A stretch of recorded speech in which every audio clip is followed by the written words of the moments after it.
All right, there is some huge news shaking up the real estate industry. We're seeing a fundamental shift in power at one of the country's largest multiple listing services. You know, the databases that agents live and breathe by. And we're not talking about some small tweak here. This is a full-blown boardroom revolution. And really, it all comes down to this one central question. Who should be in charge of the systems that basically dictate how homes get bought and sold? Should it be the very people who are out there actively competing in that market, or should it be someone else? So just keep that in the back of your mind as we unpack what's going on here. So the group right in the middle of all this is the Arizona Regional MLS, or ARMLS for short. And what they did was take this, historic vote to completely change their leadership structure. It's a move that has pretty much everyone in the industry leaning in and paying very, very close attention. Okay, so here's the headline, the big news. ARMLS is getting rid of its traditional board, the one made up of practicing agents and brokers, and replacing it with a new, totally independent board. Now get this, the members of this new board will not be licensed to sell real estate in Arizona. Think about that for a second. The people making the rules are no longer going to be the same people playing the game. So let's really dig in and see what this looks like. We're going to put the old way right next to the new way, and you'll see just how massive this shift really is. You know, what's so interesting here is that this isn't just about shuffling chairs. It's a fundamental philosophical change. On the one hand, you've got the old guard, a system run by competitors for competitors. On the other hand, you have this new model, which is all about being governed by independent experts who get the industry, they know it inside and out, but they don't have a direct financial horse in the race. And this table, wow, it just lays out the power shift perfectly. The old board of brokers, it's not totally gone, but look at its new role. It's now just a shareholder advisory council. They get to give advice, sure, but that's it.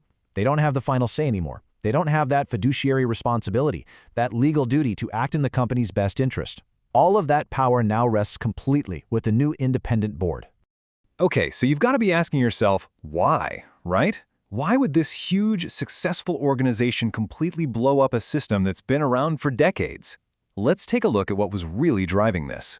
Well, it looks like it boils down to three key things, three big pressures pushing them to make this move. First, the whole industry is under a legal microscope right now. Second, there was always this perception of politics, that decisions were self-serving. And third, the market is just moving too fast, and the old structure couldn't keep up. First up, the legal heat. We're in an era of massive class action lawsuits targeting real estate. You can imagine, right? Having a board packed with direct competitors setting the rules for the entire market. Well, that's like a giant red flag for lawyers. It just screams anti-competitive. As the CEO Matt Consalvo says, this new structure just looks better to people who want to sue you. It's a really smart defensive play. And then, of course, there's the politics. You know how it goes. Anytime a decision was made, someone would cry foul, saying, "Oh, that only helps the big brokers," or "That's just the small guys looking out for themselves." By pulling active agents out of the boardroom, ARMLS is trying to get rid of that smokescreen and just focus on making great decisions for everyone without the constant accusations of self-interest. And last but not least, there's just a simple business reason: speed. I mean, just think about it.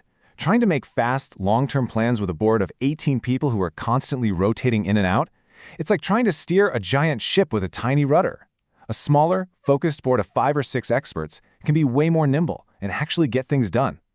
So that brings us to the million-dollar question. How is ARMLS going to pull this off?